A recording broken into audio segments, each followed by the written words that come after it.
Merci Julien, Alexandra. Nous poursuivons désormais notre exploration en restant dans le champ de la transition écologique et en nous intéressant plus spécifiquement à la question de la politique énergétique. Alors j'appelle les représentants du PETR, donc le pôle d'équilibre territorial et rural, Briançonnais, Guiers 3 et Crin-Queyras. Daphné Khalifa, bonjour. Vous êtes directrice du PETR. Allez-y, installez-vous. Wajma El Kaouda, vous êtes chargée de communication au PETR, et Niels Ferrand, vous êtes chercheur à l'INRAE. Alors, on nous a demandé de bien donner les sigles un peu en toutes lettres. L'Institut national de recherche pour l'agriculture, l'alimentation et l'environnement. On va tous veiller à bien expliciter de quoi on parle. Alors, le pays du Grand Briançonnais, c'est un territoire de montagne, de haute montagne, parmi les plus hauts d'Europe, avec une altitude moyenne supérieure à 1800 mètres, à l'extrémité nord du département des Hautes-Alpes. Alors, pour ceux qui sont sur place, nouvelle petite promotion pour notre exposition, puisque Éléonore de Bonneval est aussi allée dans le Briançonnais. Il y a des magnifiques photos pour ceux qui sont sur place à la pause, n'hésitez pas. Bref, regroupant 3 communautés de communes représentant 36 communes, le territoire du PETR présente une grande biodiversité, des sites patrimoniaux, culturels, touristiques. Et finalement, la politique énergétique englobait pas mal d'enjeux liés à votre territoire. Et vous avez initié une démarche de concertation expérimentale et originale, le dialogue territorial énergie. Alors, Daphné Khalifa, de quoi s'agit-il? Comment est né le projet? Alors bonjour, tout d'abord merci de mettre notre projet à l'honneur aujourd'hui. Le PETR, alors c'est le regroupement de 3 communautés de communes, comme vous l'avez dit, un regroupement volontaire, un syndicat mixte fermé qui permet de porter des missions, notamment de transition écologique. La genèse, mais moi je dirais que pour reprendre les propos de la fabrique, notre Mister Fantastique à nous, et il est là-bas, vous l'avez en photo sur la 3e petite diapo, c'est Pierre Leroy, qui est le président du Pays du Grand Briançonnais, maintenant devenu établissement public PETR depuis 2013. Et quand il est arrivé au pays, il a dit « Moi, ma feuille de route, c'est la transition écologique, la concertation et le faire ensemble. » En 2013, ce n'était pas encore très tendance. Donc, on a pu faire plein de choses. On a été accompagné par l'ADEME. On a pu répondre de manière concertée au TEPCV, territoire pour la croissance verte de l'époque. Et on a pu mettre en place déjà beaucoup de projets sur la transition écologique. Ça s'est continué. On a répondu à beaucoup de politiques publiques sur la transition écologique et notamment, dernièrement, en 2021, le programme Avenir Montagne Ingénierie. Alors, c'est un programme étatique pour les territoires de montagne, pour travailler au développement touristique de manière durable. En y travaillant, en concertant sur le territoire, on s'est rendu compte, alors on ne s'est pas rendu compte, mais on a mis en avant les conflits d'usage. Les conflits d'usage sur le territoire, sur beaucoup de thématiques, et notamment les ENR, les énergies renouvelables, que le président voulait mettre à l'honneur en parlant de sobriété, en parlant de faire ensemble. Et on s'est dit, il y a des projets qui se mettent en place, notamment par exemple sur de l'hydro, et les personnes qui sont tout autour de ces projets ne se rendent compte qu'au tribunal. Les communes qui veulent mettre en place, les kayakistes qui ne sont pas d'accord, les pêcheurs qui ne sont pas d'accord, les associations environnementales qui veulent aussi donner leur avis. Donc, plus que de se retrouver tous au tribunal, parce que c'est pas très sympa, pourquoi on ne passe pas en amont de tous ces projets, on ne réunit pas tout le monde et on essaie de faire ensemble, monter des projets de manière concertée. Alors, on n'est pas tous d'accord, bien évidemment. Je ne vais pas reprendre tout ce qui a été dit parce que aussi bien la fabrique que les intervenantes avant l'ont bien dit. On s'est demandé comment on faisait et c'est là que la science et la recherche arrivent, parce que il en faut un peu, mais il en faut sur les territoires. Comment on fait pour mettre en place une méthode, une modélisation, un processus pour faire de la concertation sur ces projets d'ENR en respectant la biodiversité, les paysages, mais aussi comment on la met en pratique dans un deuxième temps, et c'est là que Wajma, qui est la chargée de mission concertation innovation au PETR, agit. Donc, je laisse la parole à notre chercheur pour vous expliquer tout le processus et notamment son lien avec toutes les politiques publiques et ce qui est fait au niveau national. Et ensuite à Wajma qui nous dira comment nous aussi on a voulu éclairer nos citoyens sur notre territoire de montagne. Merci Daphné, merci à la Banque des Territoires de nous soutenir et de nous accueillir. c'est des dispositifs partenariaux, ça a été dit par tout le monde, et il y a besoin de tout le monde. Effectivement, il y a besoin de ce que nous on appelle techniquement un champion politique. En l'occurrence, c'était Pierre. Il y a besoin d'un champion administratif à ma droite, qui s'appelle Daphné. On a besoin de tout le monde.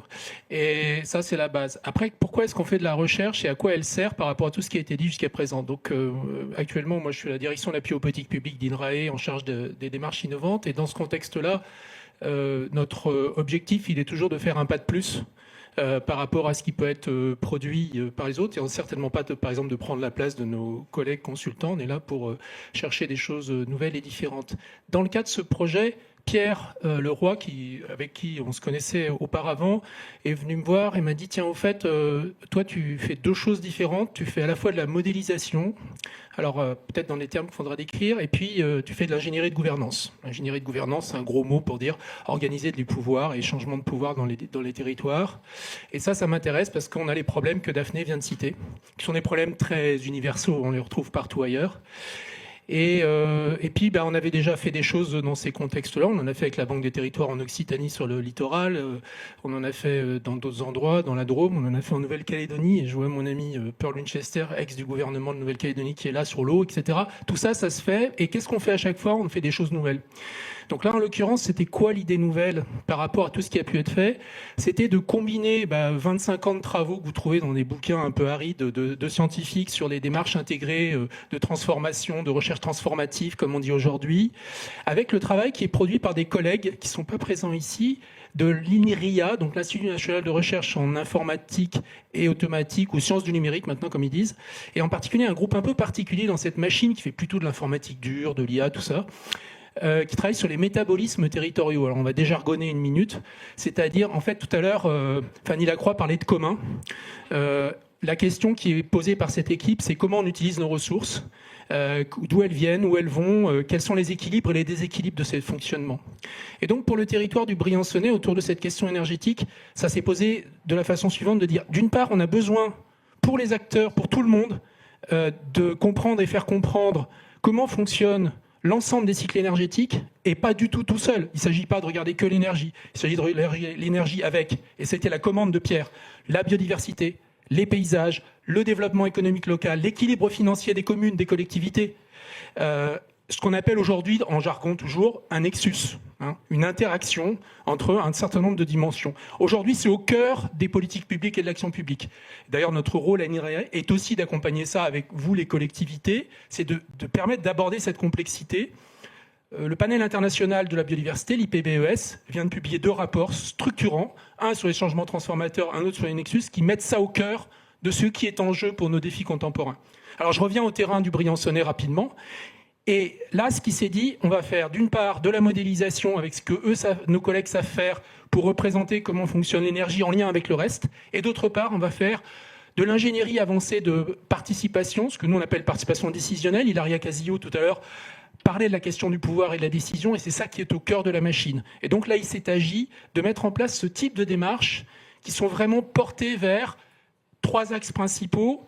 La question de la co-organisation du processus de décision, c'est-à-dire se mettre d'accord sur les règles et les institutions. Au-delà d'une charte de participation, il s'agit d'établir le fonctionnement et que tous les acteurs se mettent d'accord à l'avance pour qu'on ne vienne pas derrière en disant que ce n'était pas légitime. Je dirais qu'on n'a pas réussi à 100% dans ce projet, on pourra en discuter, pour des raisons assez classiques, mais en tout cas c'était dans le schéma. Un travail, on peut parler de diagnostic, d'état des lieux, qui s'appuie sur de la modélisation participative, qui s'appuie sur une représentation partagée, la construction de jeux de territoire, en l'occurrence un dispositif qu'on a créé qui s'appelle NRK, sur ces nexus énergie, eau, biodiversité, etc. Et puis un 3e axe qui aussi n'a pas forcément été mené à son terme, et moi en tant que chercheur, je n'ai pas de problème à dire ce qu'on fait moins bien, c'est-à-dire la partie suivi-évaluation, alors que c'est central dans tout ce qu'on fait d'habitude.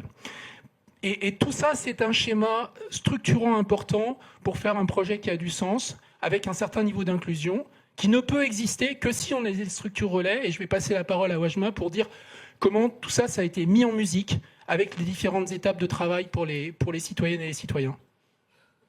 Vous êtes formidable, j'ai même plus besoin de poser les questions, c'est super. Allons-y. Merci. Bonjour à toutes et à tous. Donc moi, je suis arrivée pour l'animation concrète sur le territoire de ce beau projet. Donc je m'occupe de la communication et donc de l'animation, de comment maintenir en fait tous les participants potentiels sur la durée, parce que ça fait depuis 1 an et demi donc que je suis arrivée et que l'animation a débuté sur le territoire. Ça a commencé donc en février de l'année dernière par la formation des groupes, des différents groupes, donc par la transformation du plan stratégique du projet en vraiment concrètement qui va participer, à quel moment on va les faire intervenir et comment on va les inviter, comment aussi on va organiser les transitions entre les différents groupes. À cet égard, on a formé aussi un panel citoyen, donc 25 personnes qui ont été tirées sur liste électorale. Et quelques autres personnes qui ont été aussi recrutées via un appel à candidature, puisque le tirage au sort sur liste, ça a été assez compliqué comme processus. On pourra revenir dessus. Mais ensuite, il y a eu un long temps de formation. Donc, pour former ces avis éclairés de citoyens, il a fallu revenir un peu à ce que c'est que l'eau, ce que c'est que l'énergie, ce que c'est que voilà, la biodiversité, les paysages. Il y a eu aussi des webinaires sur la finance des communes. On a essayé de balayer du mieux possible les différentes thématiques. Voilà, donc pendant tout au long du processus, on a essayé de faire aussi rencontrer les différentes familles d'acteurs qui étaient mentionnées au début. Donc les porteurs de projets énergie, les élus, les associations environnementales et citoyennes, et donc aussi les habitantes et habitants du territoire, qui sont bien sûr parfois dans ces groupes-là aussi. Voilà, c'était assez challengeant. C'était le plus dur pour moi, je trouve, ça a été de maintenir l'intérêt et de maintenir une certaine visibilité de ce projet sur le territoire. Puisque bon, il y a des temps forts, on a fait une grande conférence sur l'énergie, par exemple, qui a réuni un petit peu de monde, mais après, comment on le garde, comment on maintient voilà, la mobilisation sur le territoire, pour quelle issue aussi, ça a été la question qui revient souvent. Qu'est-ce qu'on va faire après, à quoi il sert ce projet, voilà, des choses concrètes. C'est ce qui revient un peu quand on parle de concertation, de participation. Il y a un peu une fatigue de la participation parfois, qui est ressentie par les citoyens principalement.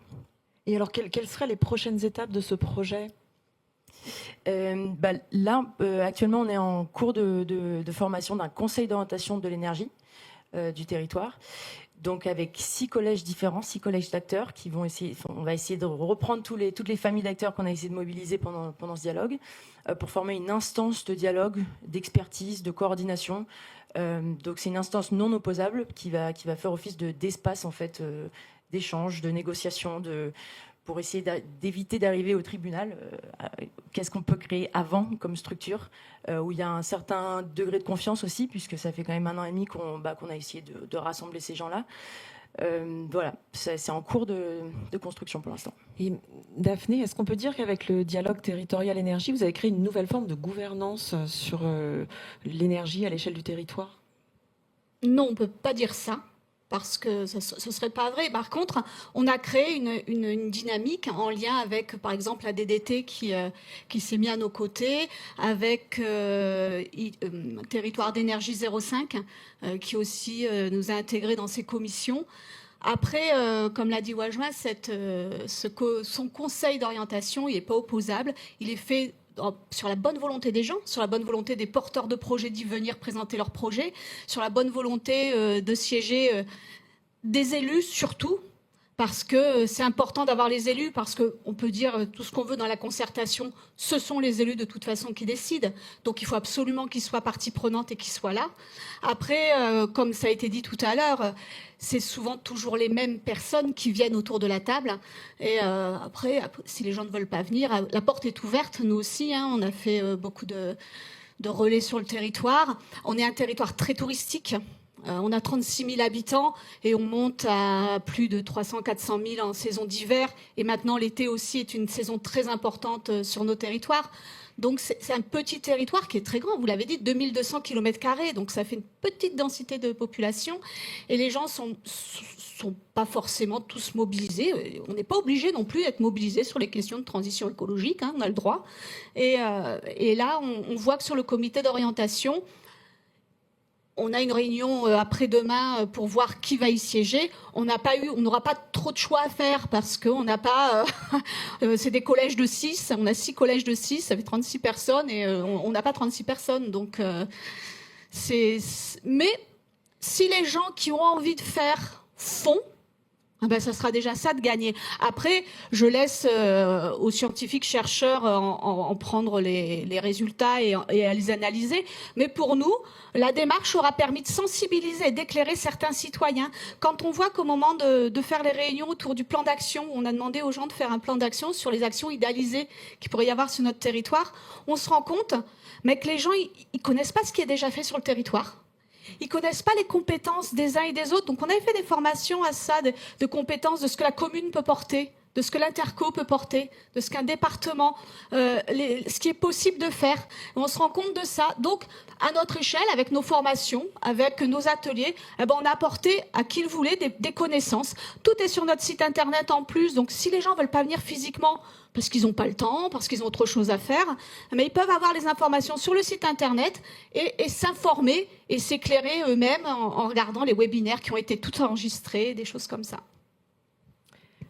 Alors, je vous propose de prendre quelques questions. Là-bas. Oui, merci. Donc j'ai bien compris l'intérêt de la démarche, documenter le plus possible les constats, échanger sur les argumentaires, ainsi de suite. Mais les phases délicates, c'est à la fin. C'est qui fait la synthèse et qui prend les décisions. Et comment organisez-vous ça ? J'ai en tête, par exemple, les exemples de conférences de consensus dans lesquelles il y a un groupe d'experts a priori qui fait la synthèse de tout ce qu'ils entendent. Bon, c'est comme ça que ça marche. J'ai d'autres expériences au conseil auxquelles j'ai participé, dans lesquelles, in fine, c'est le président qui synthétise. Mais comment faites-vous ?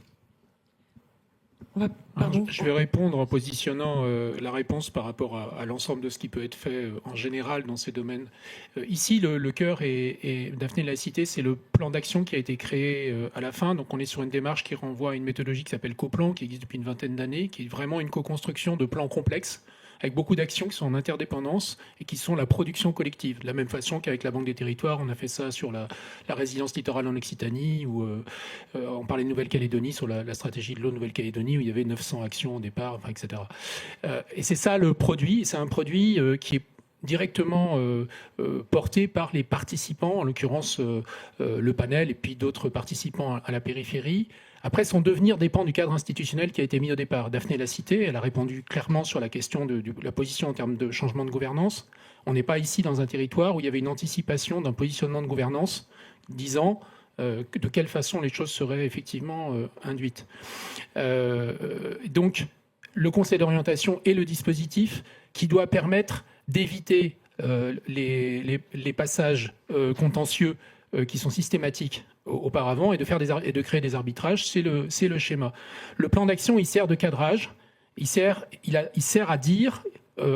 aux participants à dire voilà comment vous pourriez enrichir l'action publique territoriale, comme nous on voit les choses. Et en particulier, je pense que c'est très important aujourd'hui par rapport à la question de ce qu'on appelle souvent les silos, la sectorisation, etc.